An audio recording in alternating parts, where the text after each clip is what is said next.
Assalamualaikum warahmatullahi wabarakatuh. Perkenalkan, nama saya Sofana Atila. Saya dari program studi ilmu hukum Universitas Islam Negeri Sunan Kalijaga Yogyakarta akan mempresentasikan terkait pelatihan legal kontrak yang diadakan pada tanggal 24 hingga 26 Juni. Sebagai legal officer yang berfokus pada legal kontrak, saya akan memberikan komentar untuk setiap peran yang diberikan. Sebagai penasihat atau pemberi nasihat hukum, penasihat hukum adalah orang yang memiliki pemahaman mengenai hukum. Penasihat hukum sendiri memiliki tugas untuk memberikan saran dan bimbingan terkait permasalahan-permasalahan hukum. Penasihat hukum dapat bergerak sendiri di firma hukum atau bergabung dalam sebuah organisasi bahkan perusahaan. Dalam pembuatan kontrak, penasihat hukum dipercaya untuk memberikan saran hukum, menyusun dokumen, mewakili klien, dan juga menyediakan pendapat hukum. Hal tersebut dilakukan guna memastikan keputusan bisnis yang akan dibuat sesuai dengan peraturan perundang-undangan dan hukum yang berlaku. Dan kemudian sebagai konsultan hukum sendiri merupakan orang yang memiliki keahlian dalam bidang hukum. Konsultan hukum bertugas memberikan pemahaman hukum dan menyelesaikan masalah-masalah hukum yang terjadi pada kliennya.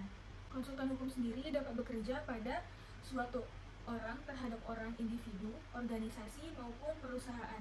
Akan tetapi, ia tidak dapat mendampingi kliennya dalam suatu pengadilan. Dalam penyusunan dokumen perjanjian atau kontrak, selaku konsultan hukum, ia berhak untuk memberikan pendapat serta saran hukum, juga membantu menyusun dan mereview dokumen perjanjian, membantu negosiasi, dan memitigasi potensi risiko hukum. Kemudian yang ketiga adalah analisis kontrak.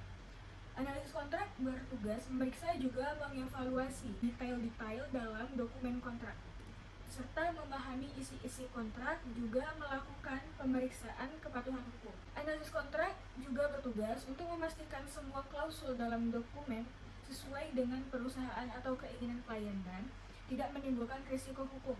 Hal tersebut dilakukan agar membantu dan mencegah konflik hukum di masa yang akan datang. Selanjutnya, sebagai pengelola dokumen legal. Sebagai pengelola dokumen legal, mereka mengemban tugas mengolah, menyimpan, dan mengorganisir semua bentuk dokumen hukum dalam perusahaan dengan rapi dan mudah diakses.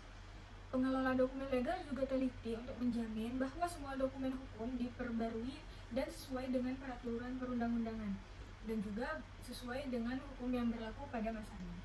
Selanjutnya ada mitigasi risiko aspek hukum. Dalam mitigasi risiko aspek hukum diperlukan mengidentifikasi potensi-potensi hukum dalam kontrak dan memberikan saran untuk langkah-langkah guna mengurangi risiko hukum yang akan terjadi di masa yang akan datang. Mitigasi risiko hukum dilakukan dengan serangkaian kegiatan menyusun strategi demi menghindari atau meminimalisir risiko hukum yang dapat merugikan perusahaan atau klien itu sendiri.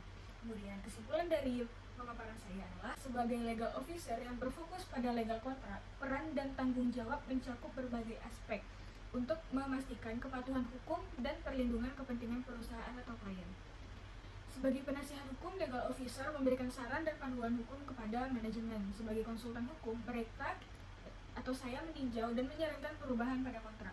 Nah, sebagai analisis kontrak, mereka memastikan bahwa semua klausul sesuai dengan kepentingan perusahaan. Nah, dalam peran pengelola dokumen legal, mengelola dan menyimpan dokumen hukum itu dengan rapi. Dan terakhir, dalam mitigasi risiko hukum, mereka mengidentifikasi dan menyusun strategi untuk mengurangi potensi risiko hukum. Dengan menjalankan peran-peran ini, saya selaku legal officer berkontribusi secara signifikan dalam memastikan kepatuhan hukum dan perlindungan perusahaan dari risiko hukum yang terjadi di masa yang akan datang.